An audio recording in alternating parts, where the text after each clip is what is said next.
My name is Polly, and I just turned 32 last month. As a single mom to my amazing daughter Emma, I pour everything into making her special days perfect. For her 10th birthday, I spent weeks planning every detail. Then 10 minutes into the party, my entire family stood up and walked toward the door. My mother looked at me coldly and said, "We've got better things to do." Emma just sat there frozen in front of her untouched birthday cake. I never raised my voice. Instead, I did something else. If you've ever felt the sting of family betrayal, drop a comment below letting me know where you're watching from. Hit subscribe to follow our journey of healing and setting boundaries with toxic family members. Life in Chicago has always been just Emma and me against the world. We live in a modest 2-bedroom apartment on the west side, nothing fancy, but we've made it our home. The walls are covered with Emma's artwork and photos of our adventures together. Our little sanctuary sits on the 3rd floor of an old brick building with windows that rattle when the L train passes by. It's not perfect, but it's ours. I work as an accountant at a mid-sized marketing firm downtown. The pay is decent enough to keep us comfortable, but there's never much left over after bills, groceries, and saving for Emma's future. Every extra penny goes into what I call our adventure fund for small trips and special occasions. My boss is understanding about my schedule as a single mom, letting me leave early for school events and work from home when Emma is sick. I'm grateful for that flexibility, even if it means logging back in after Emma goes to sleep. My relationship with my family has always been complicated, particularly with my mother, Jessica. She's a petite woman with perfectly styled ash blonde hair who's never been seen in public without full makeup. Even at 60, she maintains the appearance and demeanor of someone who belongs in country clubs rather than our working-class neighborhood. My stepfather, Richard, is quiet and passive. A tall man with silver hair who spent 20 years orbiting my mother's demanding personality without developing much of one himself. Then there's my older sister, Amanda, who at 35 has followed every step of our mother's carefully planned life path. Prestigious college marriage to a successful businessman, 2 perfectly behaved children, and a 4-bedroom house in the suburbs. I became the family disappointment when I got pregnant with Emma at 22. I was in my final year of college, studying accounting with plans to join a big firm in New York. The father, a graduate student I'd been dating for 6 months, disappeared the moment I showed him the positive test. I made the decision to keep my baby and finish my degree, which meant saying goodbye to New York and staying in Chicago where childcare was more affordable. My mother never forgave me for ruining what she called my potential. At family gatherings, she would introduce Amanda with a detailed list of accomplishments, then gesture vaguely to me with, "This is Polly, my younger daughter and her child." The way she said her child made it sound like I'd brought home a stray dog. Emma wasn't a grandchild in Jessica's eyes. She was evidence of my failure. The relationship between Emma and her grandmother has always been frosty. On the rare occasions we were invited to family events, Jessica would barely acknowledge Emma beyond a stiff pat on the head. She never asked about her interests or school achievements.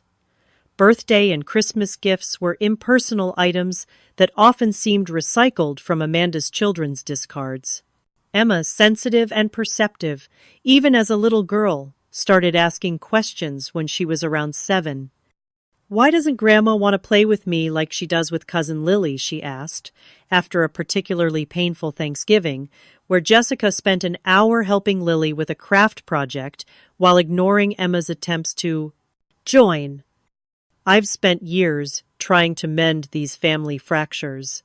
I send regular updates about Emma's achievements, invite them to her school performances, and make efforts to attend every family gathering despite the cold reception. Each time I convince myself that this might be the occasion when my mother finally sees Emma for the wonderful child she is, when Amanda might act like a supportive sister rather than someone perpetually judging my life choices. Emma's 10th birthday seemed like the perfect opportunity for a reset. Double digits is a milestone, and I wanted to create a special celebration that might finally break through the family's indifference.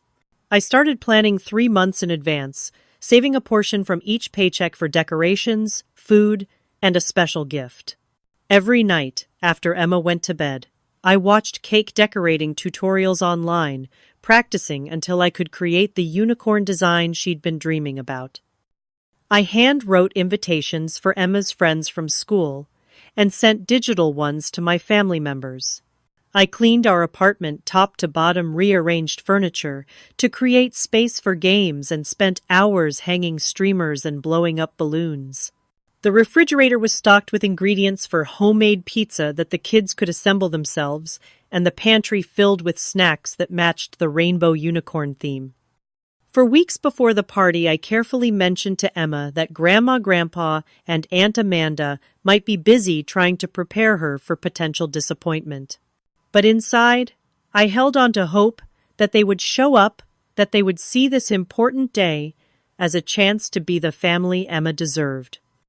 Everyone will come, Mom, Emma assured me, with the innocent confidence only children possess. It's my double-digit birthday. That's special.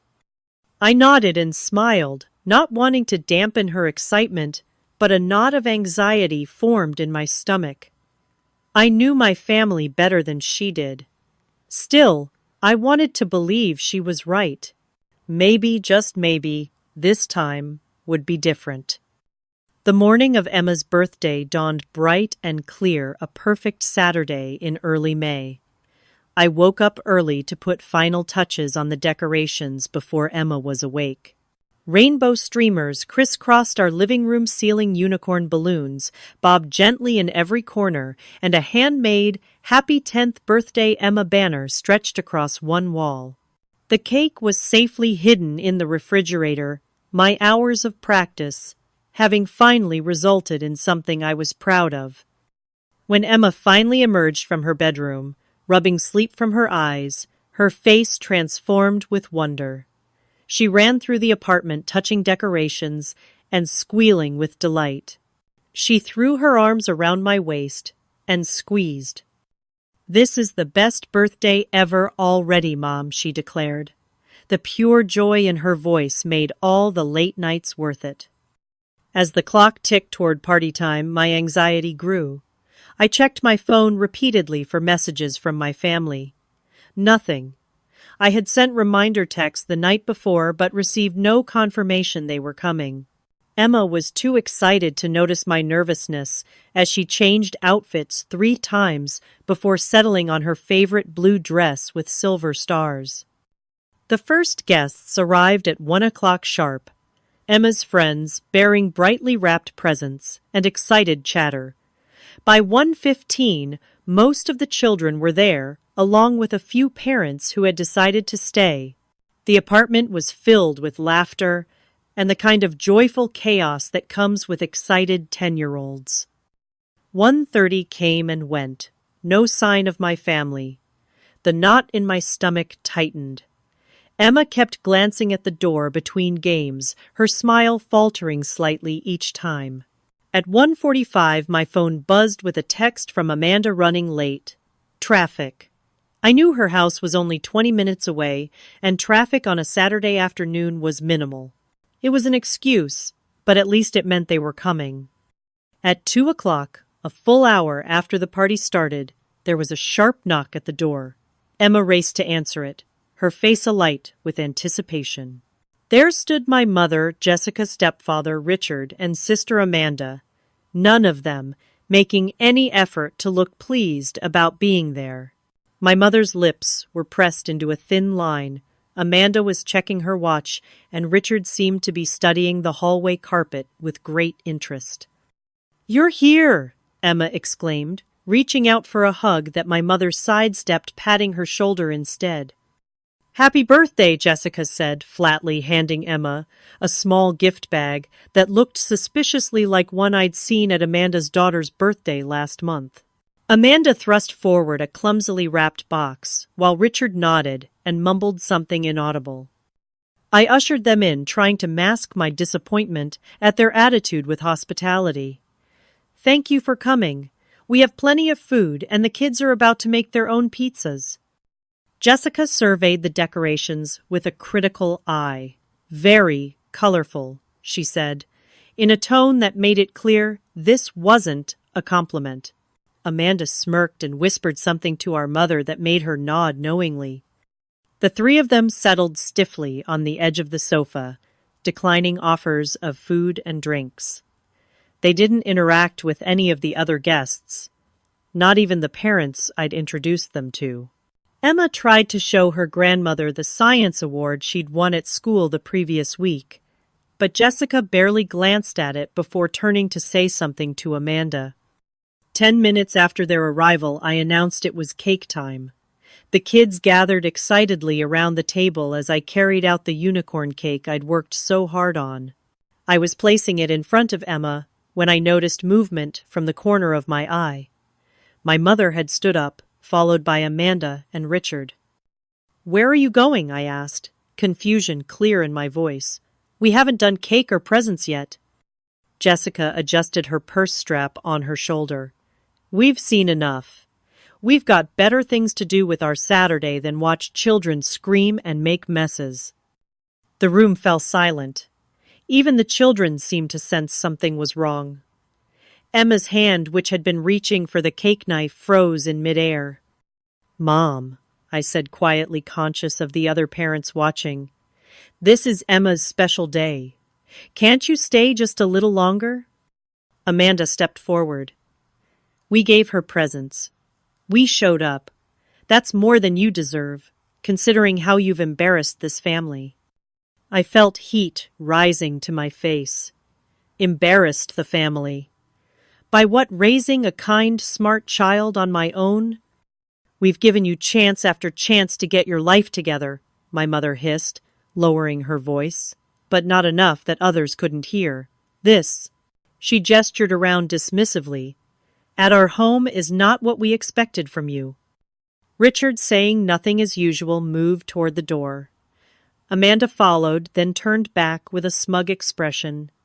"Tell Emma happy birthday. Maybe next year you can afford a proper venue, instead of cramming everyone into this tiny apartment." With that, they walked out, closing the door firmly behind them. The silence that followed was deafening. Every eye in the room was on Emma and me. My daughter sat frozen in her chair, staring at her birthday cake, with eyes swimming in unshed tears. The candles flickered wax, slowly dripping onto the frosting I'd spent hours perfecting. One of Emma's friends broke the silence. "Your cake looks awesome, Emma. Can we sing now?" But Emma didn't respond. She just sat there, her small shoulders beginning to tremble. A single tear tracked down her cheek, falling onto the table with a tiny splash that seemed to echo in my breaking heart. For several seconds I stood paralyzed, my mind racing but my body unable to move. A hurricane of emotions swept through me: shock, humiliation, heartbreak, and underneath it all a white, hot anger I'd never felt before. But looking at Emma's devastated face, I knew I couldn't let those emotions take over. This was her day, and I refused to let my family ruin it completely. Taking a deep breath, I moved to Emma's side and gently placed my hand on her shoulder. "Ready to make a wish, sweetheart?" I asked, keeping my voice light and steady, despite the tremor I felt inside. Emma looked up at me, her blue eyes searching my face. I smiled reassuringly, and after a moment she nodded. The other parents, sensing the delicate situation, quickly rallied the children. Soon everyone was singing happy birthday, their voices growing more enthusiastic, as if trying to fill the void left by my family's exit. As Emma blew out her candles, I caught the sympathetic glances exchanged between the other parents. Mrs. Rodriguez, whose daughter Zoe was in Emma's class, squeezed my arm supportively as she helped distribute cake slices. "Family can be complicated," she whispered. "You're doing great." Throughout the rest of the party, I maintained a cheerful facade, leading games and taking photos of Emma opening presents. But inside, my thoughts kept returning to the cruel words and dismissive expressions. Each time I blinked, I saw my mother's cold stare, Amanda's smirk, and worst of all, the hurt on Emma's face. I watched Emma carefully as she unwrapped gifts from her friends. She smiled and thanked everyone politely, but the spark had dimmed in her eyes. When she opened the gift from my mother, a generic craft set still in its store packaging, but with visible dust on the box, she simply set it aside without comment. Amanda's gift was worse, a hand-me-down board game with pieces missing, hastily wrapped in Christmas paper that had been taped over.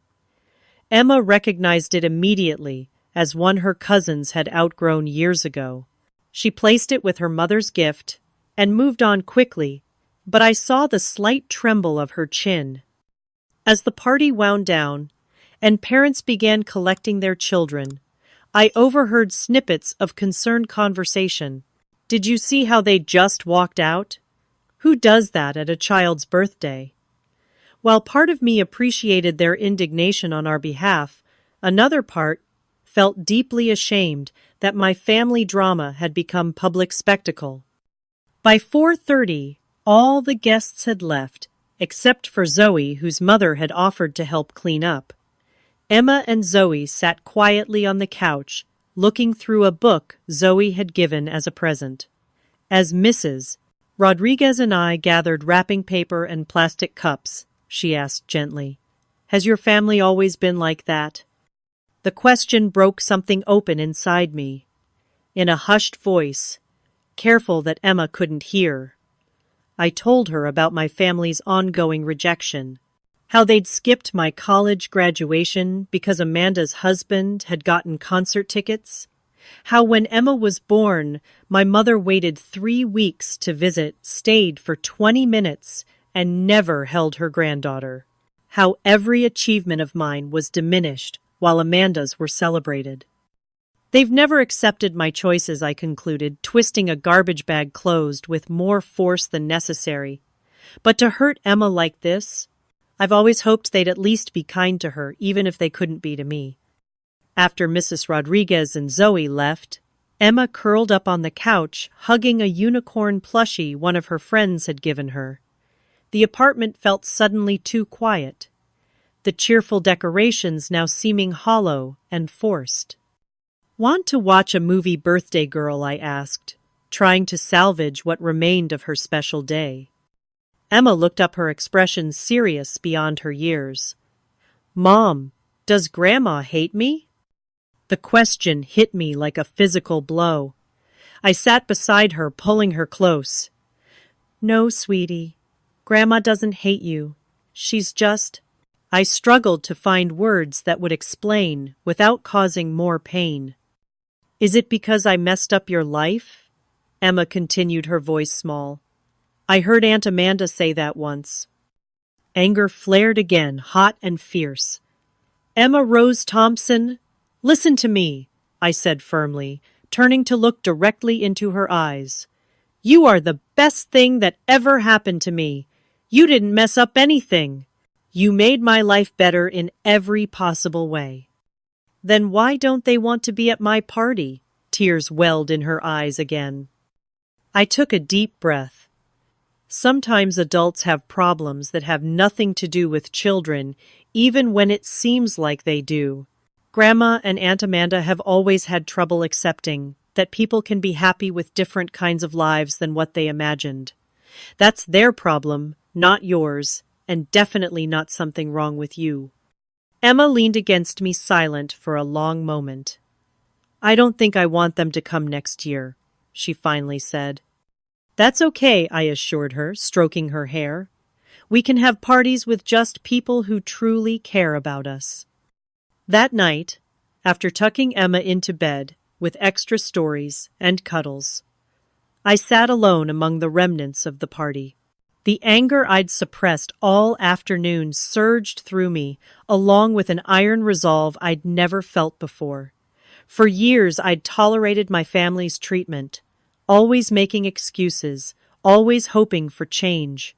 I'd exposed Emma to their toxicity, believing it was important for her to know her extended family. But watching my child's heartbreak today had changed something fundamental within me. I made a silent vow I would never again allow them to hurt Emma. Whatever came next, whatever bridges burned as a result, my daughter's emotional well-being would come first. Sleep eluded me that night. Instead, I lay awake, turning over possibilities in my mind, remembering each slight and dismissal over the years. By dawn, a plan had begun to take shape. It wasn't about revenge exactly. It was about consequences, boundaries, and perhaps, if I was very lucky, awakening some sense of shame in people who seemed to have none. Sunday morning arrived with weak sunlight filtering through the blinds. I checked on Emma, who was still sleeping, soundly exhausted from the emotional day before. I gently closed her bedroom door and made a decision. Today would be about action. I called Maria, Emma's best friend's mother, and arranged for Emma to spend the day at their house. After yesterday, I think some friend time would be good for her, I explained, keeping details vague. Of course, Maria agreed readily. Sophia would love it. And Polly, whatever you need to do today, do it. What happened yesterday wasn't right. After dropping Emma off, I called my boss. Though it was Sunday, I knew Gordon checked voicemail religiously. Hi, Gordon, it's Polly. I need to take a personal day tomorrow to handle a family situation. I'll make up the hours this week. Thanks for understanding. My next stop was a big box store on the outskirts of the city. I moved through the aisles with purpose, filling my cart with specific items. Several small electronic devices, batteries, duct tape, 2 decorative gift boxes, and wrapping supplies. The clerk raised eyebrows at my purchases, but said nothing. Back in my car, I programmed the electronic devices, small speakers, that connected to my phone. I tested them, adjusting until I had exactly the sound I wanted, a child crying, followed by whispered, barely audible voices. The sound would play for 30 seconds, then stop for 15 minutes before repeating. I placed each device in a gift box, wrapping them carefully in elegant paper with elaborate bows, the kind my mother always appreciated. As I drove toward the suburbs where my mother and sister lived only 4 blocks apart, I felt strangely calm. The hurt and anger had crystallized into something harder, more focused. This wasn't an emotional reaction anymore. It was a deliberate response. I arrived at my mother's house, first timing it for 2 in the afternoon, when I knew Richard would be at his weekly golf game. The house looked perfect as always, with manicured lawn and freshly painted shutters. I sat in the car for a moment, steeling myself. Then I took one of the gift boxes and walked to the front door. Jessica answered after the second ring, her surprise at seeing me quickly morphing into wariness. Polly, what are you doing here? She didn't invite me in. I brought something for you, I said evenly. A thank you for coming to Emma's party yesterday. Confusion flitted across her face. There's no need for that. We came as we said we would. For 10 minutes, I replied, still keeping my voice neutral. And then you told my 10-year-old daughter you had better things to do than celebrate her birthday. Jessica's posture stiffened. Don't be so dramatic. Children's parties are tedious, and Emma has too many already. Amanda's children never had so many parties. I bit back the retort that rose to my lips. This wasn't about winning an argument. Well, I wanted to thank you anyway, for showing Emma exactly where she stands with her grandmother. I held out the beautifully wrapped box. Jessica took it automatically, her social training to accept gifts overriding her suspicion. What is this? Just a little something to remind you of, Emma. I'll be back later to discuss things further when Richard is home, too. I think it's time we had a family conversation about respect. Before she could respond, I turned and walked back to my car. In my rearview mirror, I saw her still standing in the doorway, the gift box in her hands, a puzzled expression on her face. Amanda's house was my next stop. Unlike our mother's traditional colonial, Amanda and her husband had built a modern McMansion with soaring ceilings and massive windows. Her Mercedes and BMW sat in the circular driveway, gleaming in the afternoon sunday. Amanda answered the door with her phone pressed to her ear. Upon seeing me, she frowned and said, "I'll call you back," before ending the call. "If you're here to apologize for that scene yesterday, save it. You embarrassed us in front of all those people." I almost laughed at the absurdity. Apologize? For what exactly? For inviting my family to celebrate my child's birthday. For expecting basic courtesy from adults. Amanda rolled her eyes. "You've always been so sensitive. We stayed for an appropriate amount of time." 10 minutes isn't appropriate by any standard, Amanda. But I didn't come to argue. I brought a peace offering. I handed her the second box identical to our mother's. She took it warily. "What is it?" "Open it when you have a quiet moment. It's special. And Amanda, maybe talk to your therapist about why you treat Emma the way you do. She's a child who's never done anything to deserve your contempt." I left her standing open-mouthed on her doorstep. As I drove away, I felt no satisfaction, no vindictive pleasure.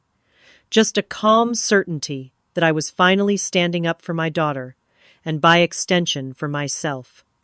The devices were programmed to activate 3 hours after being unwrapped. By that time, I would be home with Emma having dinner and watching her favorite movie.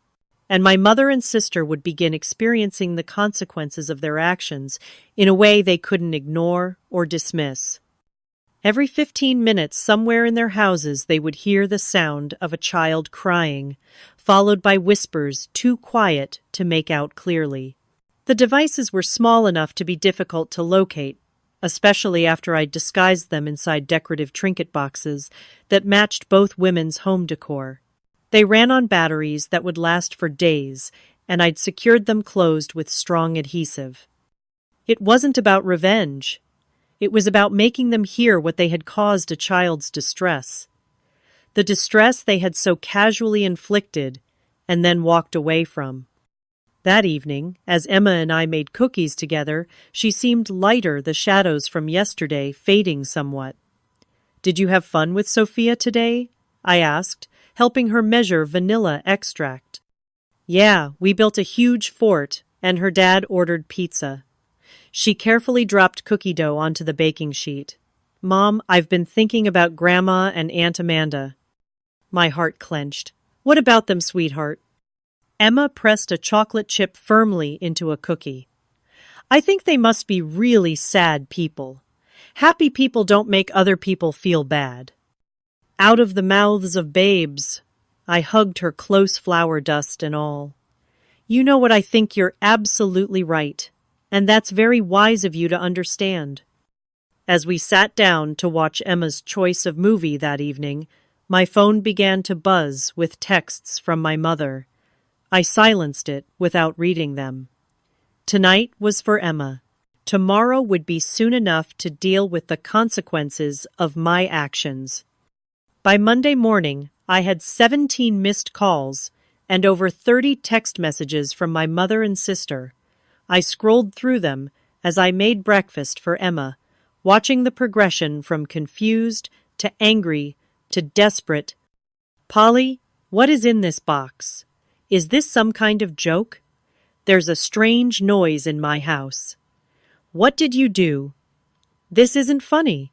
Call me back immediately." I've looked everywhere and can't find where it's coming from. Your father thinks he's going crazy. Stop this now. The noise is keeping us awake. Make it stop." The last message sent at 3 a.m. made me pause. "Please, Polly, we can't sleep. What do you want from us?" After dropping Emma at school, I didn't go to work as I'd planned. Instead, I sat in a coffee shop and did something I'd been considering all night. I wrote a detailed post on social media about what had happened at Emma's birthday party. I didn't name my mother or sister specifically, but described how family members had walked out after 10 minutes telling a 10-year-old they had better things to do than celebrate her birthday. I ended the post with a question. At what point do we stop exposing our children to family members who consistently hurt them, even when those family members are grandparents? Within an hour, the post had dozens of comments and shares. Friends I hadn't spoken to in years reached out with messages of support. Parents from Emma's school expressed outrage. Even a few of my coworkers who must have recognized the situation sent private messages offering encouragement. By noon, the post had gone locally viral, shared in community groups and parenting forums across Chicago. I hadn't expected this level of response, but as I read through comments, I realized how many others had experienced similar family dynamics. My story had touched a nerve. My phone rang again. It was Amanda. After a moment's hesitation, I answered. "What have you done?" she hissed, her voice raw from what sounded like lack of sleep. "Do you know people are talking about us? Mrs. Keller, from my book club, just called asking if everything was okay with our family." "Is it?" I asked calmly. "Is everything okay with our family, Amanda? You need to take down that post and tell me how to stop this noise right now. I haven't slept in 24 hours. Brian is threatening to sleep at a hotel." "It's not pleasant, is it?" I said. "Being subjected to something distressing that you can't escape from, having your normal routine disrupted, feeling helpless. This is insane. You've completely lost it. Mom is beside herself. Her bridge group has been texting her all morning." I felt a twinge of guilt, quickly suppressed by remembering Emma's devastated face. How interesting that you're both more concerned about what your social circles think than about how you treated Emma. "It was just a stupid birthday party," Amanda shouted. "No," I said firmly. "It was a milestone celebration for a child who deserves to feel loved and valued by her family. It was one more chance for you and Mom to show Emma she matters to you, and you chose to show her the opposite. So what this is? Punishment? Making weird crying noises play in our houses. People thinking we're monster grandparents. It's consequences, Amanda. For once in your lives, you and Mom are facing consequences for your behavior." She made a strangled sound of frustration. "What do we have to do to make it stop?" "I'll come by Mom's house tonight at 7. If you both want this to end, be there." I hung up before she could argue further. Throughout the day, messages continued to pour in. One caught my particular attention from a local community center director who had seen my post. She offered to host a do-over birthday party for Emma, complete with decorations and cake free of charge.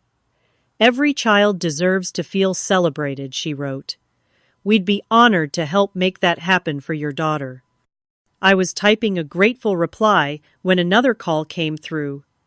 This one from Richard, my stepfather. This was unexpected. He rarely called me directly. "Polly?" he said, his voice quieter than usual. "Can we talk?" "About what, Richard?" "About how you stood by. While Mom and Amanda humiliated my daughter, and then walked out of her birthday party." He sighed heavily. "I know. I should have said something, done something. I'm sorry." His apology, the first I'd heard from any of them, caught me off guard. "Why didn't you?" "You know how your mother is. I've spent 20 years keeping the peace by staying quiet. Another long sigh. But what happened to Emma that crossed a line? I told your mother so last night while we were hunting for whatever device you planted. She didn't take it well. I felt a flicker of respect for Richard that I hadn't experienced before. I appreciate that, but it's too little too late. I know. But I want to try to fix this. Not just the noise thing, but the bigger issue. Your mother and Amanda are planning some kind of ambush for you tonight. They're furious and embarrassed, especially since people at church have been calling. I thought you should know. Thanks for the warning, I said, genuinely touched by his unexpected alliance. Will you be there tonight? Yes. And Polly, I've never said this before, but I'm proud of you. You've raised Emma beautifully on your own despite the lack of support. That takes strength. After we hung up, I sat staring at my phone, processing this unexpected development. Richard, who had always been a silent background figure in family dynamics, had finally found his voice. It gave me a flicker of hope that perhaps something positive might come from this confrontation after all. By evening, my social media post had been shared hundreds of times and attracted comments from strangers across the city. The community center had confirmed a date for Emma's do-over party, and several local businesses had offered to donate food decorations and gifts. The outpouring of support was overwhelming. After picking Emma up from school and arranging for her to have dinner at a friend's house, I drove to my mother's home. The confrontation I'd been both dreading and preparing for was finally at hand. As I pulled into the driveway, I saw both my mother's car and Amanda's SUV already parked. Taking a deep breath, I walked to the front door, which opened before I could knock. Jessica stood there, dark circles under her eyes, her normally perfect appearance showing signs of strain. Finally, she said tersely, "Get in here and fix whatever you did." The living room was tense, with Amanda pacing by the fireplace and Richard sitting quietly in his usual armchair. The immaculate space showed signs of disruption, with cushions removed from furniture and decorative items displaced evidence of their frantic search for the devices. "You've gone too far this time, Jessica," began, arms crossed tightly. "Your childish prank has caused us considerable distress. People are talking. The pastor called this morning." Amanda stepped forward. "And your little online temper tantrum has everyone thinking we're abusive monsters? My kids' teachers are looking at me differently. Do you have any idea what you've done to our reputations?" I remained standing, refusing the seat Jessica gestured to. "Your reputations?" I repeated slowly. "That's what concerns you both. Not how you hurt Emma, not how you've treated us for years, but what other people think of you." "You're blowing this completely out of proportion," Jessica snapped. "It was one birthday party. Children have dozens." "It wasn't just a birthday party," I countered. "It was one more rejection in a long line of them. One more time you showed Emma she doesn't matter to you. One more time you prioritized your convenience over her feelings." "Well, maybe if you'd raised her differently," Amanda began. "Stop," Richard's voice, unusually firm, cut through the room. "Both of you just stop. Polly is right. What we did was wrong. We hurt that little girl, and we need to own up to it." Jessica turned to him, astonished. "You're taking her side after what she's done to us." "I'm taking Emma's side," Richard replied calmly. "An innocent child who just wanted her grandmother and aunt at her birthday. Is that really so much to ask?" Amanda looked between her parents, clearly unused to this dynamic. "So what, we're just supposed to accept being publicly shamed because we left a children's party early?"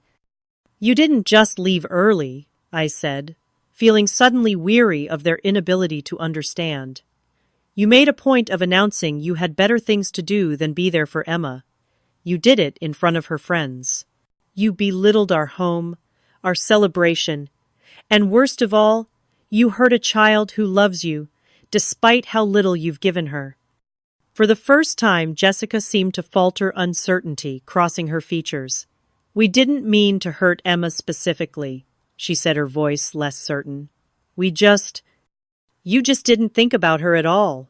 I finished for her. That's the problem, Mom. You never do. Neither of you do. Emma has been an afterthought, an inconvenience since the day she was born. And I've allowed it because I kept hoping you would change, that you would eventually see how amazing she is. The room fell silent. Outside, I could hear the faint sounds of early evening, a dog barking, children playing somewhere down the street. Inside, the tension was thick enough to touch. "What do you want from us, Polly?" Jessica finally asked, her voice small, in a way I'd never heard before. "I want you to understand what you did wrong. I want a genuine apology, not to me, but to Emma. And I want you both to commit to being real family to her going forward, or to step back entirely. No more half measures, no more showing up out of obligation, only to make her feel unwanted. And if we do this, you'll remove those awful noise machines," Amanda asked. I looked at her steadily. "If I believe you're sincere, yes." "How are we supposed to apologize to Emma? You won't even let us talk to her," Jessica said defensively. "The community center on Maple Street is hosting a second birthday celebration for Emma this Saturday. If you want to make amends, you'll both be there with genuine gifts and genuine intentions. And you'll both publicly apologize to her for walking out of her party." "Public apologies," Amanda sputtered. "That's humiliating." "So was what you did to Emma," I responded evenly. "Besides, isn't that what concerns you most? What the public thinks. Show them you're capable of admitting when you're wrong." Jessica looked like she wanted to argue further, but Richard stood up, moving to stand beside me. "I think those are fair terms," he said. "Jessica, Amanda, enough is enough. We were wrong, all of us. It's time to make it right." Amanda looked to our mother, waiting for her reaction, as she always did. Jessica's face went through a series of emotions, from anger to indignation to something that surprisingly looked almost like shame. "Fine," she said eventually. "We'll come to this. Second party. We'll bring proper gifts. We'll apologize to Emma. And in return, you'll remove these devices and take down that social media post," Amanda pressed. I nodded. "If you follow through, yes. But understand this, going forward, I'm setting firm boundaries. Emma deserves better than what she's received from this family, and I'm going to make sure she gets it with or without you." As I turned to leave, Richard followed me to the door. "I'll make sure they follow through," he promised quietly. "And Polly, thank you for standing up for Emma. Someone needed to shake this family out of its patterns." Driving home, I felt lighter than I had in days. The confrontation had been difficult but necessary. Whether my mother and sister would truly change remained to be seen, but for the first time in years, I felt like I had taken control of the narrative. No longer would I allow Emma's worth to be determined by their inability to appreciate her. Whatever happened next, we would face it on our terms, not theirs. The 6 months following Emma's community center celebration brought changes I never could have predicted. The morning after the party, I went to both Jessica and Amanda's homes, as promised, deactivating and removing the devices I'd hidden. The relief on their faces was evident, though neither mentioned the social media post that had gone viral locally. It remained online, a quiet reminder of consequences. The true surprise came the following weekend, when Jessica called and asked if she could take Emma shopping for art supplies. "I thought she might help me pick out some things for myself too," she said hesitantly. "I used to paint years ago. Maybe it's time to try again." Emma was wary but willing, and returned from the outing with a cautious optimism. "Grandma asked me questions about school," she reported with wonder. "Real questions, and she listened to my answers."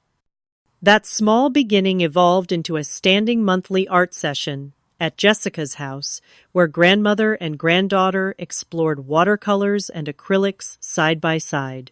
Jessica's initial stiffness gradually gave way to genuine interest in Emma's techniques and ideas. For perhaps the first time, they connected through a shared activity rather than obligation. Amanda's transformation was slower but equally significant. She began inviting Emma for occasional sleepovers with her cousins, no longer treating her as an awkward outsider, but making efforts to include her. At a family dinner 2 months after the birthday incident, I overheard Amanda defending Emma to a judgmental aunt. Actually, Emma's art won first place in her school contest. She's incredibly talented. The most profound change came from Richard. Free from his long pattern of silent acquiescence, he became an active presence in our lives. He attended Emma's school art show, cheered at her soccer games, and once a month took her fishing at a nearby lake, something he'd done with his own father decades ago. I wasted years being afraid to rock the boat, he told me during one of these outings, watching Emma patiently waiting for a bite. I should have stood up for you both sooner. I'm trying to make up for lost time. Our family dynamic remained imperfect and sometimes awkward, but it was evolving. Old patterns of criticism and dismissal didn't disappear overnight, but they were challenged each time they surfaced, not just by me now, but by Richard, and increasingly, by Jessica herself. The broader impact of our story continued to ripple through the community. The local blog article led to a support group at the community center for parents navigating difficult family relationships. I found myself attending then eventually, helping to facilitate sharing what I'd learned about setting boundaries and standing firm. My own healing journey was perhaps the most unexpected development. For years, I'd defined myself in opposition to my family's disappointment, constantly trying to prove my worthwhile, simultaneously resenting the need to do so. Through therapy and the support group, I began to understand how deeply their judgment had shaped my self-perception. The most powerful boundary you can set, my therapist explained, is the one around your sense of self-worth. When you truly believe in your own value, others' opinions lose their power over you. 6 months to the day after the original birthday party, we held a family dinner at a local restaurant. Emma wore her charm bracelet, now adorned with several new charms Richard had given her to make up for the years he'd kept them hidden. Jessica commented on it admiringly, asking about each charm's significance. As I watched my daughter confidently explaining her collection to the grandmother who once could barely look at her, I felt a profound sense of gratitude for the painful journey that had brought us here. The hurt hadn't disappeared, but it had transformed into something constructive, a foundation for growth rather than a source of ongoing pain.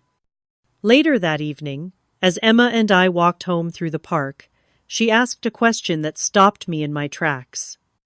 "Mom, do you think people can really change, or do they just pretend better?" I considered this carefully. I think real change is possible, but it's hard and slow. Some people never manage it because they can't face the truth about themselves. Others change a little bit when they're forced to then slide back to old habits. But sometimes, if someone truly sees the hurt they've caused and cares enough to do better, they can change in ways that matter. Emma nodded thoughtfully. I think Grandma and Aunt Amanda are trying, especially when Grandpa Richard is watching. I laughed at her astute observation. You're probably right. Change often needs someone to bear witness to hold us accountable. Like you did with the crying noise things? Emma grinned mischievously. I felt my cheeks flush. You know about those. Sophia's mom told her mom who told Sophia who told me, Emma explained. With the complex social intelligence of a 10-year-old, I thought it was pretty genius. It wasn't my proudest moment, I admitted, but sometimes you have to get creative when regular conversations aren't working. Emma took my hand as we walked. "I'm glad you stood up for me, Mom, even when it was hard." That night, reflecting on our journey, I realized the profound lesson hidden within those difficult months. Sometimes the most loving action isn't smoothing things over or accepting poor treatment in the name of family peace. Sometimes love requires disruption, requires making people uncomfortable enough to see the consequences of their actions. I had always thought of boundary setting as a selfish act, a way of protecting myself at the expense of harmony. Now, I understood it differently. Boundaries aren't walls, but foundations creating safe spaces where authentic relationships can grow. By refusing to accept my family's dismissal of Emma, I hadn't destroyed our family connections, but created the possibility for healthier ones. The most valuable gift I could give my daughter wasn't an untroubled childhood where I protected her from all hurt. Rather, it was showing her how to stand up for herself with dignity, how to demand respect without surrendering compassion, and how to forgive without forgetting the lessons learned along the way. In the following months, our new family dynamic continued to evolve. There were setbacks and difficult conversations, moments when old patterns threatened to reemerge. But the foundation had shifted. We had all seen that a different way was possible, and none of us, especially Emma, would settle for less again. Sometimes to save a family, you have to be willing to risk losing it, and in that moment of risk, you discover strengths you never knew you possessed. Have you ever had to take a stand against family members to protect someone you love? What creative solutions have you found for setting boundaries, while keeping the door open for positive change? Share your experiences in the comments below. And don't forget to like and subscribe if this story resonated with you. Remember, standing up for what's right isn't always easy, but it's always worth it. Thank you for being part of our journey.